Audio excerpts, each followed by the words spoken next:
Not every cat's going to like their fountain, but that clean source, clean the bowl. I mean, keep it fastidious, because cats are fastidious creatures compared to dogs. And so I think they like to have water in a few different rooms, have it wherever they like to be the most, right? If it's your living room, you can't have it off in the laundry room because they'd rather drink while you're around.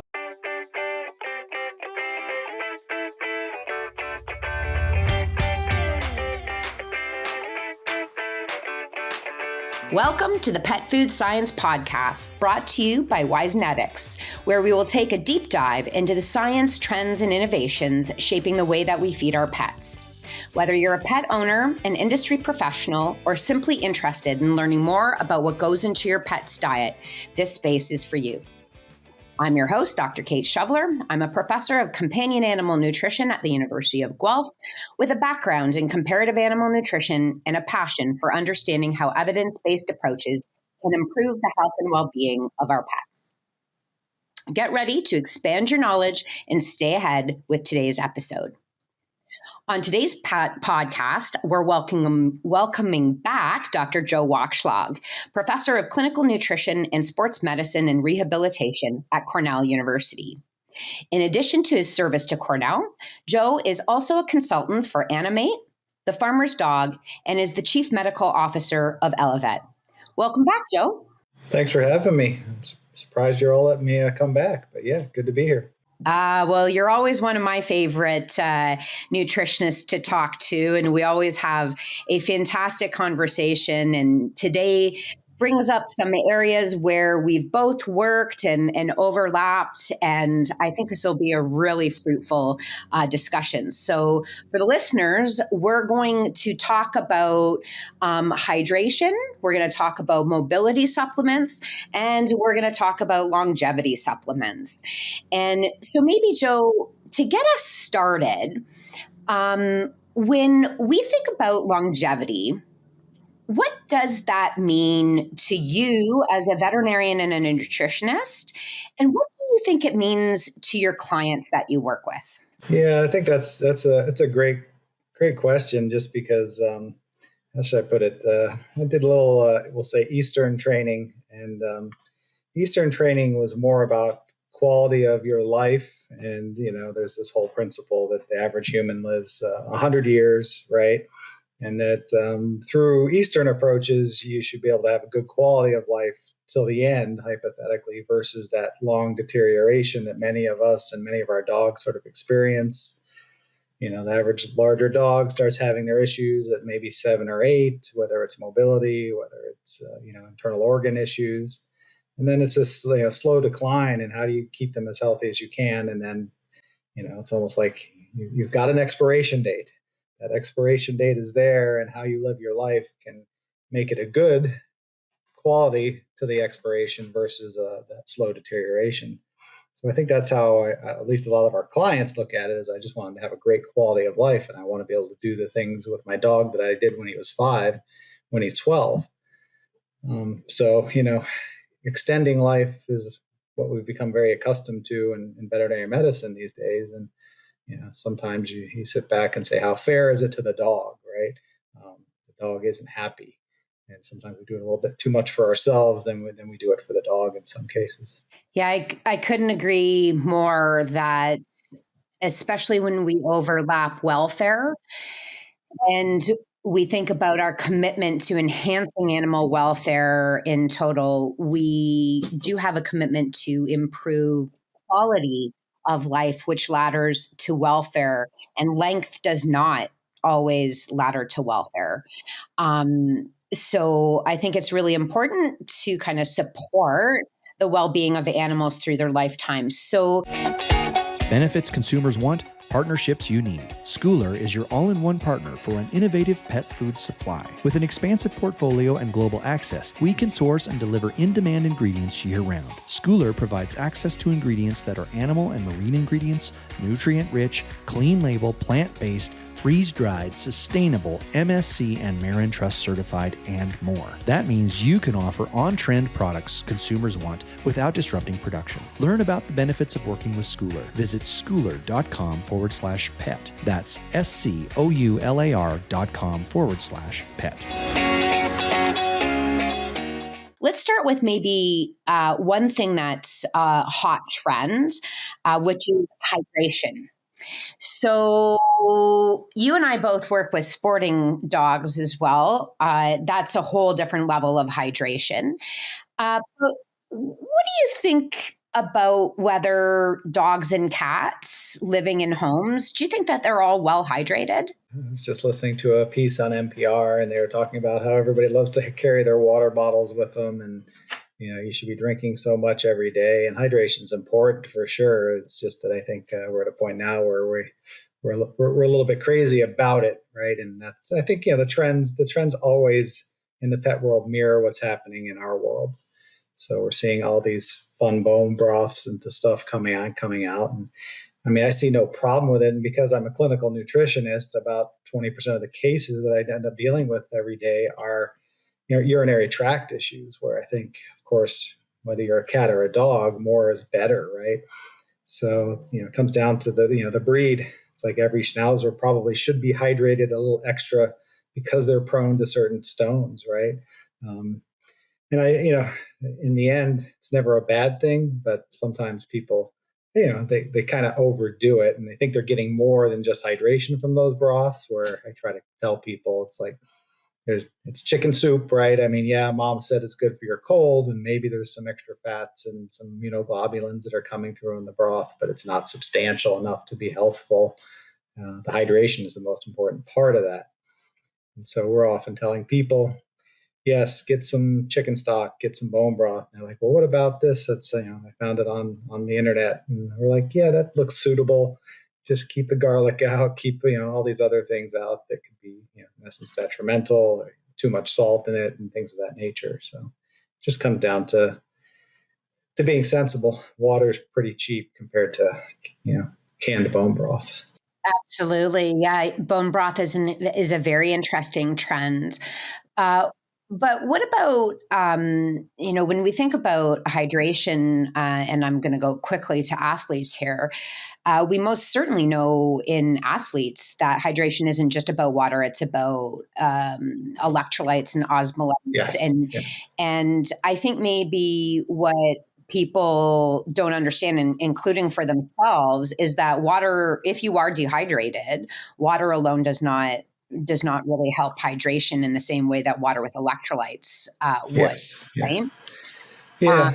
So are those options for hydration for dog and cat? Do we see any of that? And we sure do. We see people, making what we'll call the Gatorade type thing for dogs, and I think exactly how much electrolyte versus maltodextrin is needed in there. I mean, I think during exercise, the maltodextrins are always helpful to help kind of fuel the dog through the full day of hunting or whatever.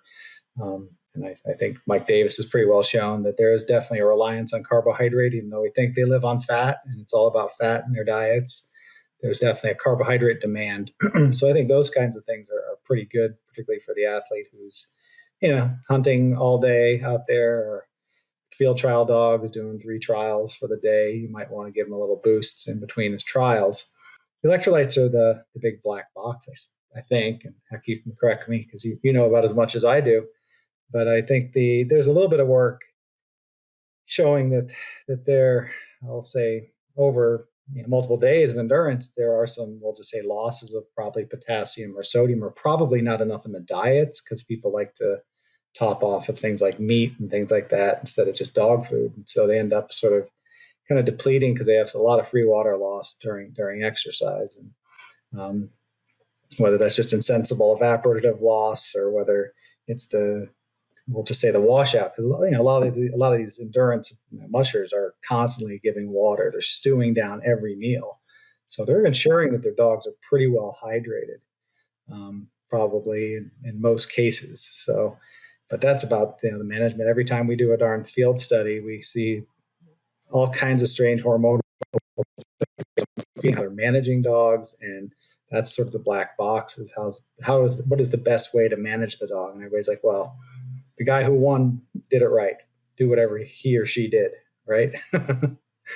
So everybody follows that trend, and sometimes it's good, sometimes it's not. And good sled dogs are good sled dogs, regardless of the nutrition in some cases. Yeah, well, everything's a genetics by environment interaction, right? And great athletes aren't just great athletes because of the diet that they're getting or even the training. It's often they're born great athletes with all the right attributes. So we've talked about dogs a little bit here, but cats to me seem like the real mark for improving hydration because of their propensity for urinary tract disorders. What do we know there? And maybe to help a little bit, one thing that I always wonder about, and I always talk to my class about water and cats, and really we talk about management, cleaning, just making sure that they have a clean source. And I imagine if we actually got to go into people's houses and swipe their dog bowls, dog water bowls, or their cat water bowls, that I would bet find out that most people are not managing their water right as well. So when we think about water for cats, and you talk to clients, what are some of the things that you talk to them about incorporating if they have a cat that doesn't drink well and is prone to urinary tract disease? Yeah, I mean that's always the hard thing, right? You can't put out bone broth and then think the cat's going to drink it. Half of them will, half of them will look at it and say, this is not what I am used to doing. And cats are just, they're strange creatures that we probably, how should I put it? I had an argument with some of my class about behavioral disorders and stuff in cats, and said, you've taken an animal that is basically outside, supposed to be hunting and looking for prey, basically all night long into the wee morning hours, and then we decide to put it inside of our apartment and pet it all day. No wonder cats are issues for us, right? Whether it's urinary tract, whether it's behavioral. And we're taking something that's really a hunter and basically turning it into a lap dog, right? And when it comes to hydration, it's always just been about it's about teaching kittens to eat anything and everything. And the more variety you give them, I think that's the big mistake, is everybody's like, oh, I'm just going to go buy that bag of food, right? And then my cat's going to eat this food. And then all of a sudden they've got an issue when they're 6 or 7, or their young cat has got the block. And then you're sitting back going, okay, feed this. That's not my food.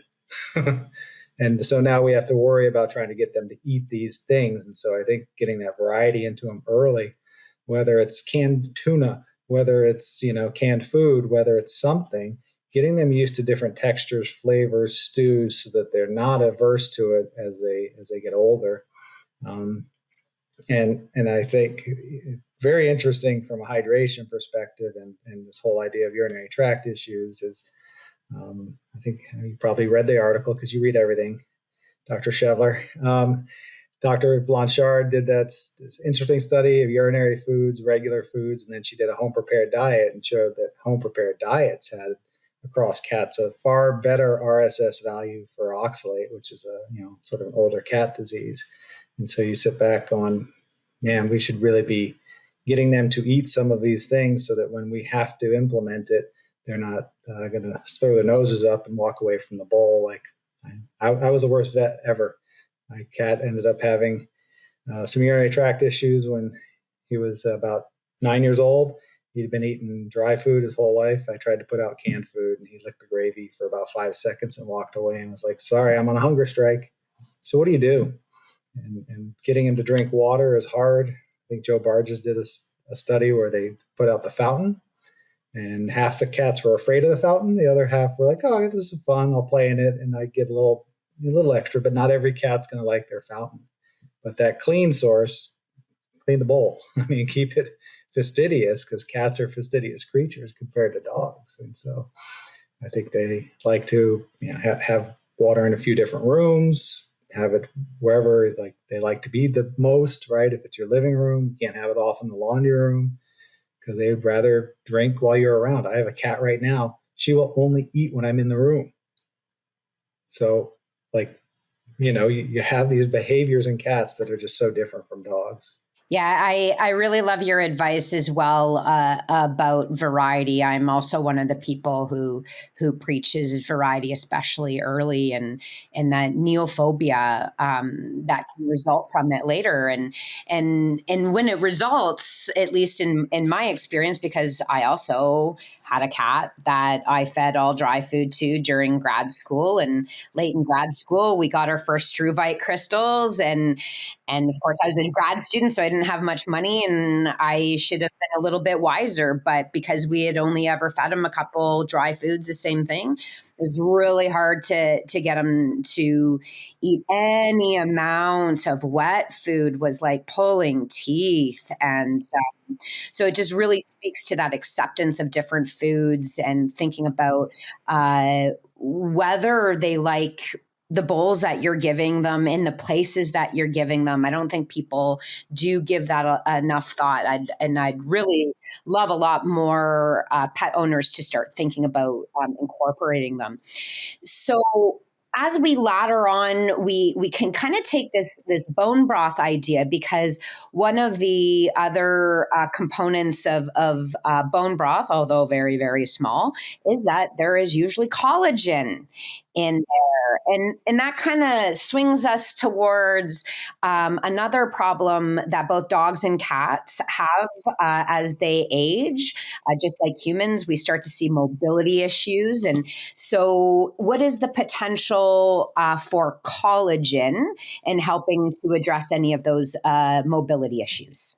Yeah, I think it's interesting because you see all these commercials these days for collagen, and I do a little lit searching on the dog and cat side, and it's pretty sparse. And you sit back and go, and this is where I always have my problem, is that dogs and cats tend to eat higher protein foods than people. And I haven't really delved into the human literature as to how much collagen is really helping with skin elasticity or helping them maintain their cartilage and things of that nature. But humans are pretty poor eaters, and we're pretty protein deficient in general because we love our Cheetos and our fried foods. We don't really, sit down and eat chicken breast every day, right? So I think our higher protein foods may negate some of that whole idea of collagen, but I don't know. You probably have your opinion. I think there's enough data now that undenatured collagens like 2 probably have some benefits. And so in the dog, it's one of the standard things that we recommend is using, if you have mobility issues, I sometimes say, glucosamine chondroitin, well and good. That seems to be the 80s and 90s fad is kind of over, and we're into the collagen fad now. I always tell people, well, let's try some UC2 on top of other mobility supplements. Let's try and create synergies between all these various things, right? And there are about 30 different plants and herbs and fruits and peels that actually have benefit.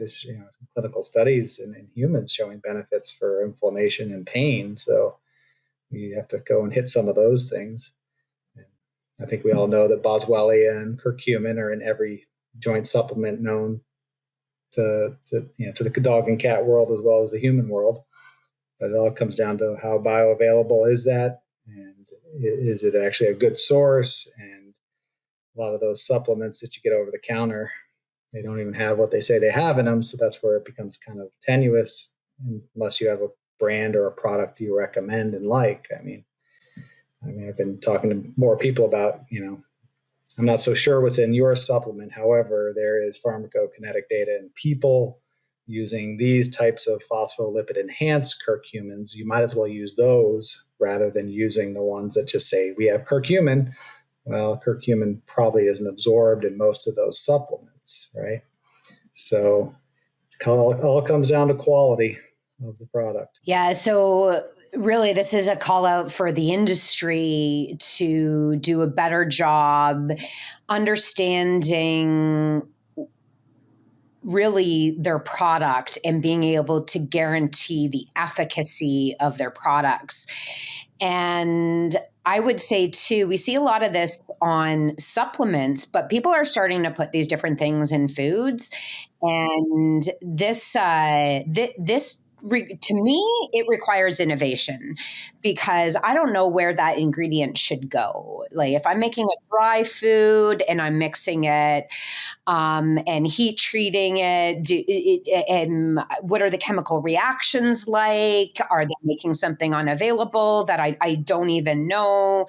But I think that there is I as well find UC2 a very interesting addition to our toolkit. And when I found out, I mean, my original response about collagen was, well, you'll just digest that. It doesn't mean that you're going to, absorb them, and they're gonna be the building blocks of collagen elsewhere in the body.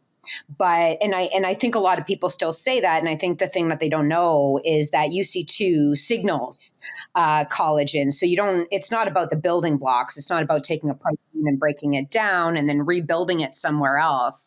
This is cell signaling, which is different in some forms than bioefficacy. So really understanding the mechanism of action of these variety of compounds that we're throwing at mammals. And I say mammals because it's dogs and cats and comes from us, is really important. Now, when you consult on mobility issues, the technologies, the nutritional technologies is one approach, but what about just management of that dog and cat? And I ask because I don't always want to go to the gym, but I do. Right. And so, how do you talk to owners about that part too, about the importance of getting a dog that does have mobility problems or a cat that has some mobility problems to keep moving? How do you consult on that? Well, I mean, I think that's why the whole, sports med thing kind of came along, is that most of the orthopedic surgeons would say, yep, your dog's got an issue. Come see me when you're ready for surgery. And they didn't have sort of a cadre of, hey, here's a great exercise program.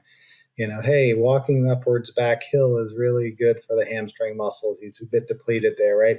And that's where rehab kind of came in. And, we like to call it prehab before surgery, if you're a surgical candidate and can't get your surgery done immediately. And then, of course, a lot of post-rehab from surgery, as well as just the old dog rehab, right? I mean, underwater treadmill at Cornell is 24/7. I mean, 8 o'clock in the morning, it starts. It doesn't shut down until 5. It's constantly going because people are like, well, I don't either have time, or I know that the resistance of the water seems to be helping. And so, a lot of those things are really just, get you move it or lose it, right? So getting them moving.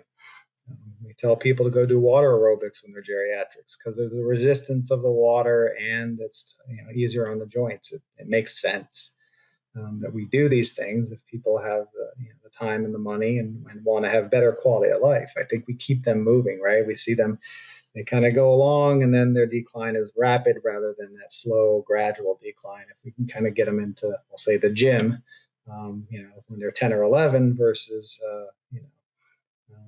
waiting until they're 12 and then so decrepit. And so there's been a pretty big movement towards doing more and more of that rehab. We send owners home with exercises, and then they're usually on their cadre of supplements or pharmaceuticals. And we have I'm sure you see it too. There are people like, I don't want to do the drugs yet. Okay, let's do the supplements first, see how far we can get before we have to go to using pharmaceuticals. And I think we have a lot of success, I think, with the food and the supplement portion of it.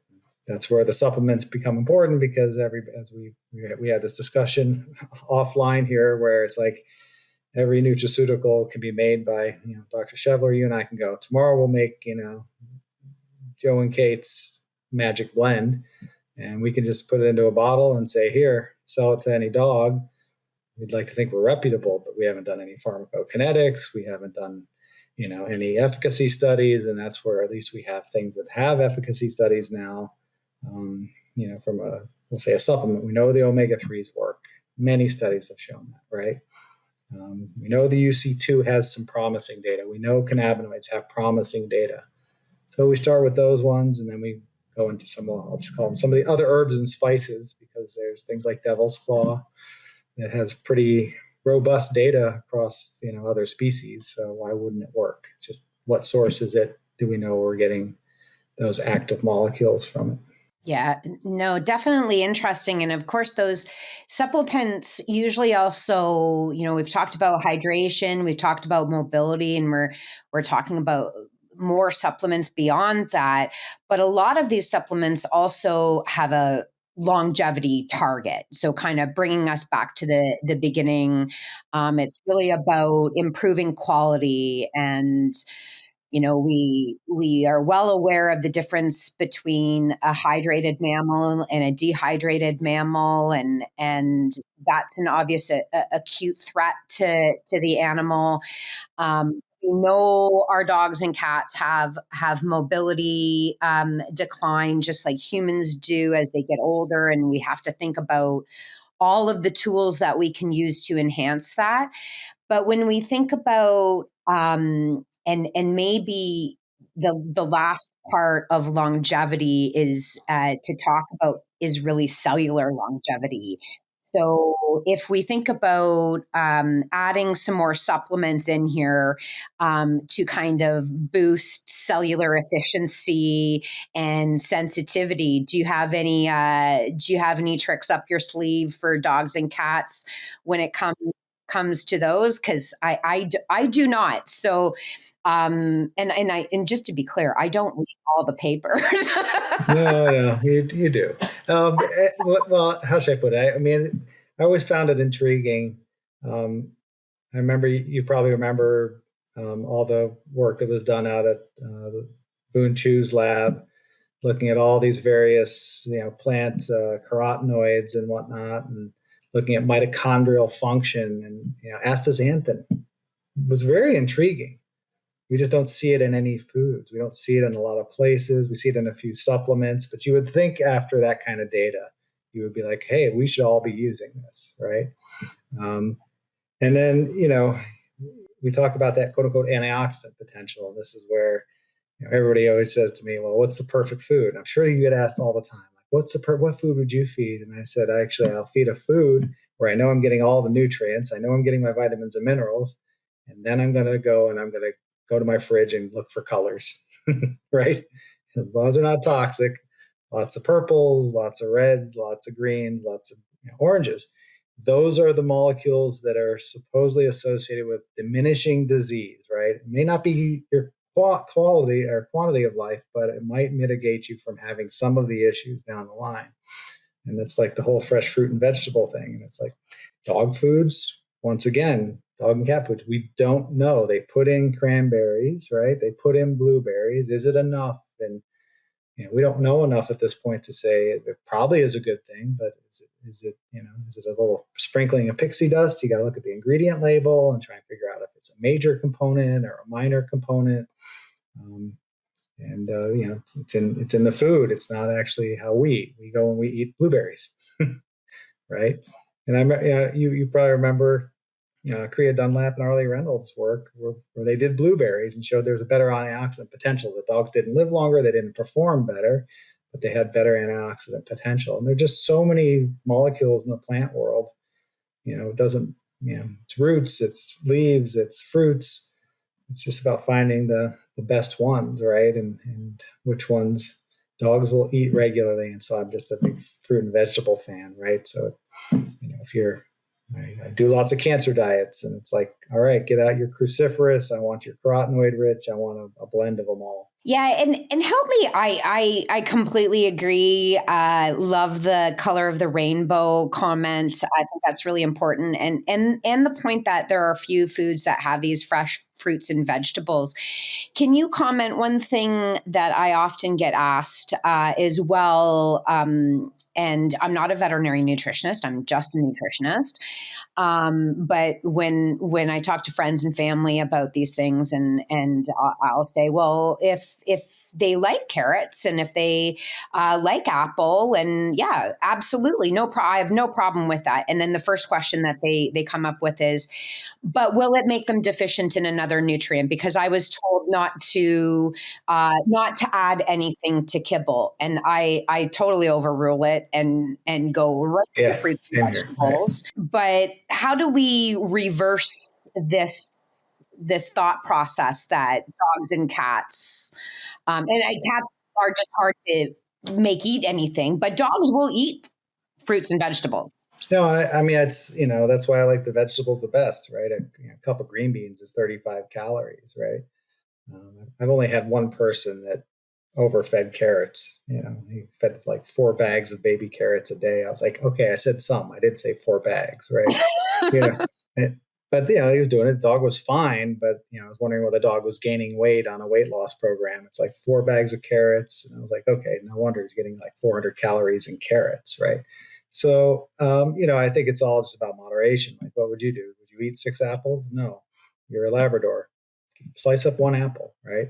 I mean, 100 and some calories. He eats 1,000. That's 10%. Instead of going and getting those other things at the pet store, the pizzle sticks and the pig ears and all that other fun stuff and the other treats.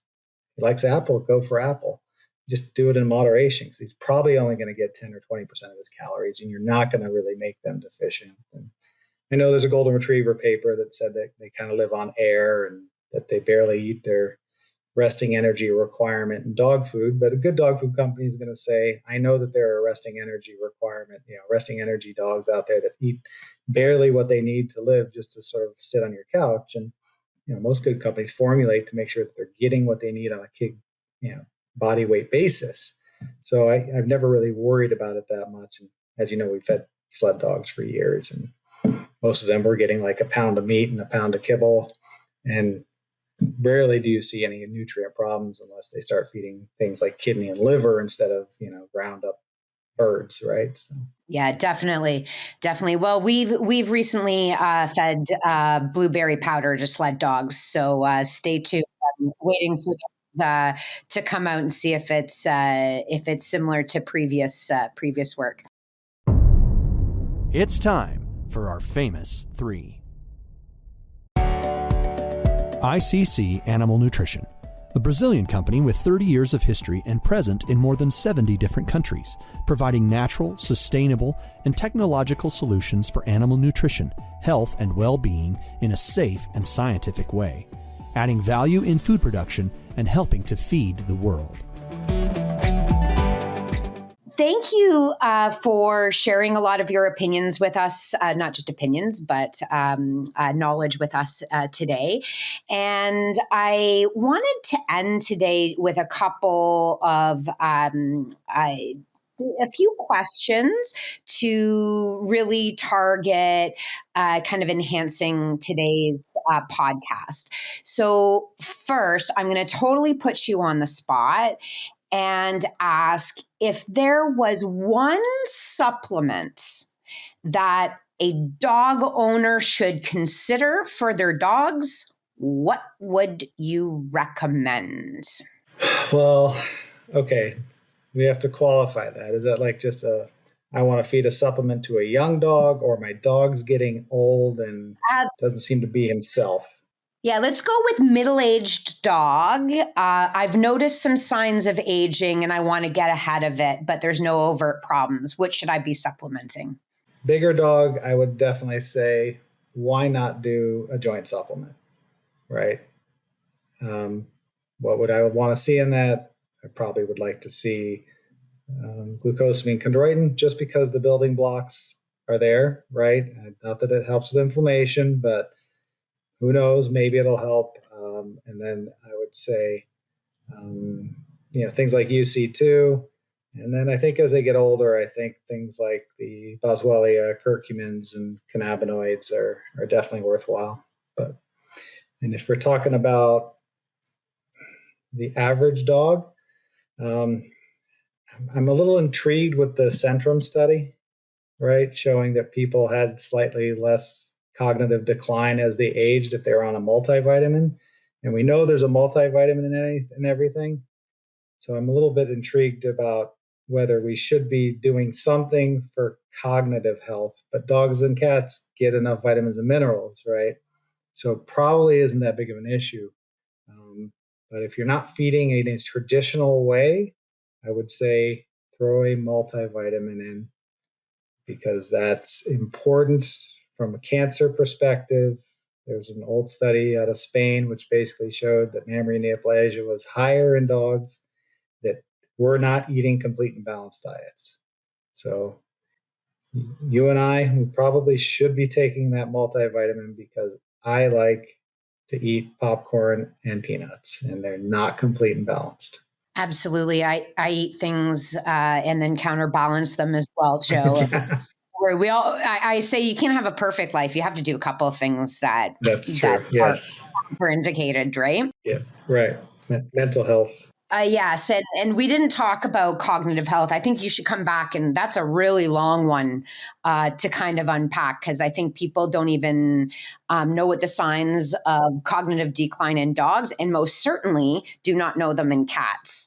Yeah. I think which does bring up the idea that probably every middle-aged dog and cat should get some omega-3 from a marine source, right? And then those are just good anti-inflammatory. Yeah, I was kind of surprised that you didn't put N3s as a supplement in there. So to be honest with you, they're in every diet I do, so I forget about it as an extra, right? It's not really a supplement to me. It's a part of the diet for every dog we do. I'm not convinced that the DHA and EPA is there at the end of shelf life for those dogs, though. That's my biggest concern. Yes. Now, if I pivot you a little bit, I'm going to say ingredient, but it could be chemical compound as well. What ingredient / chemical compound should we consider in dog and cat health that we have not considered? I'm going to go with one of the human crazes right now. Okay. Ashwagandha. Ooh, little mushrooms, getting the mushrooms in there. Okay. Oh no! This is actually it's an African and Indian root / entire plant. They have these things called the winthenolides, and they're really quite interesting because they actually can somewhat restore. And there's plenty of human data now saying that they're good for just your overall stress and anxiety. And we know that everybody has stress and anxiety. So, and they're kind of, strangely enough, can seem to mildly decrease cortisol and in some cases improve thyroid function. So it's like almost a strange, and it's been out there as a fertility enhancer. It's a really interesting thing, and there's very little work that's been done in dog and cat at this point. But I think it's a really interesting one, just from a sort of geriatric wellness and longevity. And, you know, of course, it's been used in Ayurvedic medicine for 5,000 years. You know, we're Westerners, so we don't really appreciate some of those things. Okay. Well, I'm going to have to go and do some more reading about ashwagandha then. And the best question of all time, or of at least this podcast, who is your favorite animal athlete of all time? Animal athlete? Mm-hmm. It's kind of biased because I'm a sled dog guy, so it's got to be Togo. That is a good pick. I have some horse favorites as well. But I think as a sled dog guy, I think you're pretty intact with Togo. Yeah, I got to stick with Togo. Togo or Egil Ellis's Mike. That was probably one of the most incredible dogs as well for sprint mushers. But yes, it's got to be a dog, of course, a sled dog for me. Well, I think this is a good time too, and maybe Disney will turn around and sponsor the podcast. But that movie, if you haven't seen that movie, go and watch Togo tonight. For whoever's listening to the podcast. Yeah. Fantastic story. So thank you very much, Joe, once again. This concludes another episode of the Pet Food Science Podcast presented by Wisenetics. Thanks, everyone, for joining us today. Don't forget to subscribe to our podcast to stay updated on future episodes. And if you enjoyed today's episode, please leave us a review because your feedback is invaluable. Until next time, this is Kate Shoveler and Dr. Joe Wakshlag signing off from the Pet Food Science Podcast. Take care.